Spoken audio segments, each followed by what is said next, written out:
দেখো আজ বৃত্ত থেকে তোমাদের আমি গুরুত্বপূর্ণ একটা জিনিস দেখাবো এবং সেই বেসিকটা আমি আলোচনা করে দেবো যাতে তোমরা অঙ্ক নিজেরা করতে পারো। তা সেইটা হচ্ছে তোমার দুইটি বৃত্তে স্পর্শ করার শর্ত। এখন বৃত্তের স্পর্শ করা আছে দুই রকম হতে পারে। বইয়ে স্পর্শ করে তাহলে কী হবে ঘটনাটা, এই একটা বৃত্ত দেওয়া আছে আর এই একটা বৃত্ত দেওয়া আছে। তো এরা যদি এই বৃত্তের কেন্দ্র মনে করো C1 আর এই বৃত্তের কেন্দ্র C2, প্রথম বৃত্তের ব্যাসার্ধ আছে তোমার R1 আর দ্বিতীয় বৃত্তের ব্যাসার্ধ আছে R2। তাহলে এখানে আমরা দেখলাম কি যে দুইটা বৃত্ত যদি বহিস্থভাবে স্পর্শ করে তাহলে বৃত্তদ্বয়ের কেন্দ্রের মধ্যবর্তী দূরত্ব অর্থাৎ C1 ইন্টু C2 সমান সমান R1 প্লাস R2। দুইটা বৃত্ত যদি পরস্পরকে বহিস্থভাবে স্পর্শ করে তাহলে এই বৃত্তদ্বয়ের কেন্দ্রের মধ্যবর্তী দূরত্ব ব্যাসার্ধদ্বয়ের যোগফলের সমান।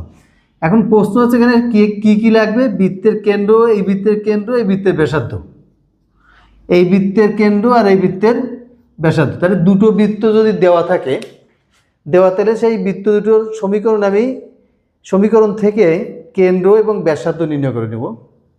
আবার দ্বিতীয় বৃত্তের কেন্দ্র এবং ব্যাসার্ধ নির্ণয় করে আমরা বহিঃস্পর্শ হলে এই শর্ত প্রয়োগ করবো। ঠিক আছে, তা এখন দেখো এই বহিঃস্পর্শের ক্ষেত্রে খেয়াল করো, এখানে তোমার যে সাধারণ যে স্পর্শ বিন্দুটা, অনেক সময় এই স্পর্শ বিন্দুটাই নির্ণয় করতে বলে। ঠিক আছে, এই স্পর্শ বিন্দু নির্ণয় করতে বলে, তখন স্পর্শ বিন্দু নির্ণয় করতে হলে কী করতে হয়, এখন এই স্পর্শ বিন্দু নির্ণয় করতে হলে এই দুটো কেন্দ্র লাগবে আমাদের। মনে করো কেন্দ্র হচ্ছে তোমার x1 আর এটা হচ্ছে y1, এইটার কেন্দ্র হচ্ছে তোমার x2, এটা হচ্ছে y2, আর ব্যাসার্ধ হচ্ছে তোমার এটা R1 আর এটা হচ্ছে R2।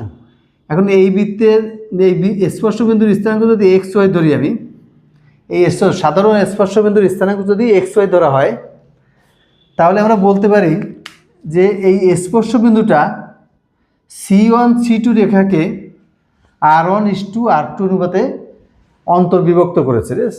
এই স্পর্শ বিন্দুটা C1 C2 রেখাকে R1:R2 অনুপাতে অন্তর্বিভক্ত করছে। তাহলে আমরা এই সরল রেখা তৃতীয় অধ্যায় 3-এর বি অধ্যায় থেকে আমরা স্পর্শ বিন্দুর সূত্র অনুসারে লিখতে পারি x সমান m1 x2 plus m2 x1 divided by m1 plus m2। এখন প্রশ্ন হচ্ছে আমাদের এখানে m1 আর m2 বলতে আমরা R1 R2 কি বুঝতেছি, অতএব x আমরা লিখতে পারি R1 x2 plus R2 x1 divided by R1 plus R2। এই হচ্ছে আমাদের বিভাজন বিন্দুর বুঝ পাওয়া গেল। অর্থাৎ কিনা দুটো বৃত্ত যদি পরস্পরকে বহিস্থভাবে স্পর্শ করে এবং তাদের স্পর্শ করার অনুপাত যদি তোমার R1:R2 হয় তাহলে সেই স্পর্শ বিন্দুর স্থানাঙ্ক ভুজ সমান সমান লিখছি আমরা R1 x2 plus R2 x1 divided by R1 plus R2। এবার দেখো অর্থাৎ ওয়ার মানটা y সমান সমান m1 y2, তার মানে R1 y2 প্লাস R2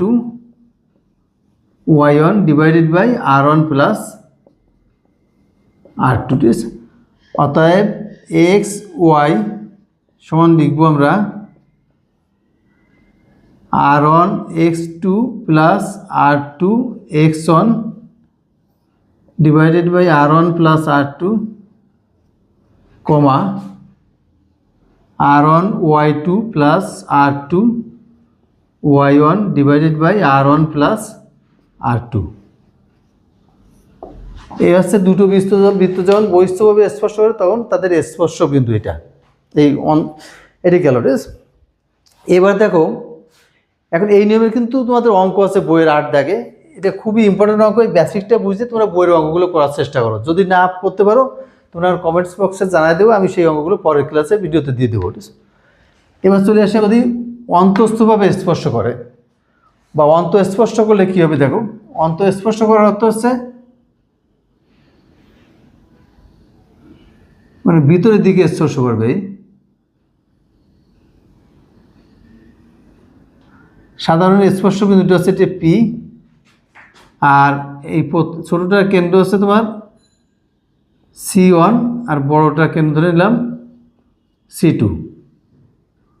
তাহলে বড়টার দূরত্ব হচ্ছে তোমার R2 আর এটা হচ্ছে তোমার R1। তা এখন এখানে কিন্তু শর্ত আছে তোমার, দুটো বৃত্ত যদি তোমার অন্তস্থভাবে স্পর্শ করে তাহলে দুই কেন্দ্রের মধ্যবর্তী দূরত্ব দেখো এইটা সমান সমান দেখা যায় বড়টার বড় ব্যাসার্ধ ডিভাইড বিয়োগ ছোট ব্যাসার্ধ, তাহলে C1। অতএব আমরা লিখতে পারি অতএব অন্তঃস্পর্শ করলে C1 C2 is equal to R2 minus R1। এখন কথা হচ্ছে এখানে আমি তো R2 চিত্রে আমি নিজের মতো করে আঁকালাম, তাই বুঝতে পারছি যে R2 বড়। এখন যদি R2 বড় বা ছোট না আমরা জানতে না পারতাম তাহলে কি করতাম দেখো, তখন আমরা মডুলাস দিতাম, ঠিক আছে? এই মডুলাস দিয়ে বিয়োগফল যেটা আসতো সেখান থেকে আমরা প্লাসটা নিয়ে যেতাম। তার মানে আমরা কি বুঝতেছি যে যদি কোনো দুইটি বৃত্ত পরস্পরকে অন্তস্থভাবে স্পর্শ করে তখন তাদের কেন্দ্রদ্বয়ের মধ্যবর্তী দূরত্ব হয় ব্যাসার্ধদ্বয়ের বিয়োগফলের সমান।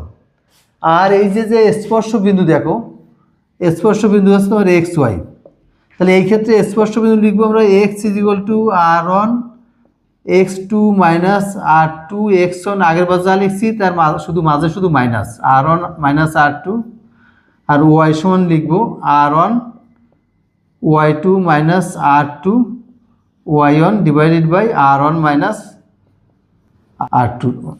এই হচ্ছে তোমার অন্তঃস্পর্শের ক্ষেত্রে সাধারণ স্পর্শ বিন্দুর স্থানাঙ্ক। তাহলে এই নিয়মের আমি নিয়মটা দেখালাম, তোমরা এই নিয়মটা দেখে বইয়ে যে 7 নম্বরের অঙ্কগুলো আছে তোমরা 7 নম্বরের অঙ্কগুলো বাসায় ট্রাই করো। যদি তোমাদের সমস্যা হয় তোমরা আমার কমেন্টস বক্সে জানিয়ে দিও, আমি পরবর্তী ভিডিওতে এই অঙ্কগুলো